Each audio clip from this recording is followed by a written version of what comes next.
Greetings and salutations. I'm Christopher Platt, reporting for Your Black World News with an article from the Huffington Post. Don't forget to subscribe to this channel and visit theblackbusinessschool.com to learn about financial literacy and how you can grow your business today. President Donald Trump spoke Monday in response to the mass shootings in El Paso, Texas and Dayton, Ohio over the weekend, calling them a quote-unquote crime against all of humanity. The president blamed white supremacy, the internet, video games, and mental illness for the massacres. He did not blame guns or himself.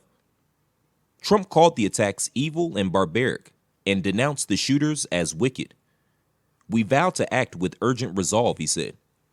Trump mentioned the alleged El Paso shooters' reported manifesto, which the president said was consumed by racist hate.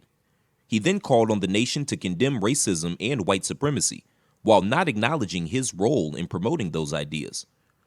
Trump directed social media companies to develop tools to identify mass shooters before they strike. "The perils of the internet and social media cannot be ignored and will not be ignored," said Trump, who regularly promotes hate speech on his Twitter feed. He also blamed the shootings on a culture that glorifies violence and on mental health. "Mental illness and hatred pull the trigger, not the gun," he said.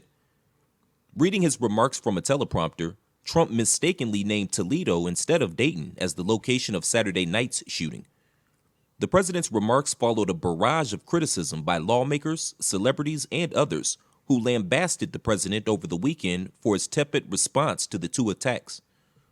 Trump was also roundly criticized for promoting racism and violence with his inflammatory rhetoric. When asked point blank if Trump bore responsibility for the El Paso massacre, former Texas Congressman and 2020 presidential candidate Beto O'Rourke was unequivocal in his response on Saturday. "Yes," the El Paso native said.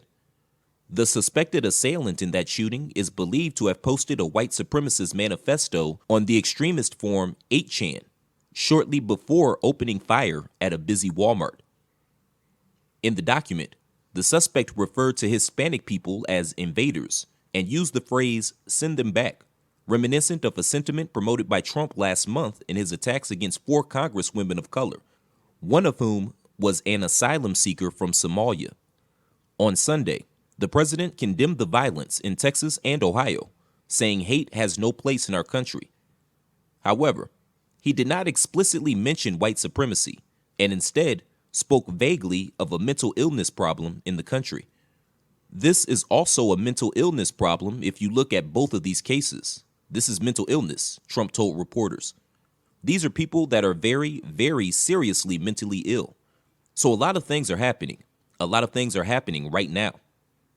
Trump was criticized by several Democrats, including presidential candidates O'Rourke, Senators Kamala Harris, Cory Booker, and Bernie Sanders, for fueling violence and bigotry in the U.S. with his xenophobic rhetoric.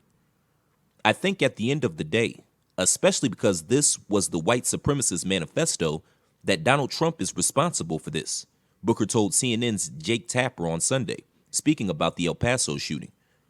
"He's responsible because he's stoking fears and hatred and bigotry. He's responsible because he's failing to condemn white supremacy and see it as it is, which is responsible for such a significant amount of the terrorist attacks." Thanks for tuning in. Don't forget to share this video and let us know what you think. Also, don't forget to subscribe to the Your Black World News YouTube channel and visit theblackbusinessschool.com today. I'm Christopher Platt reporting. Until next time, shalom.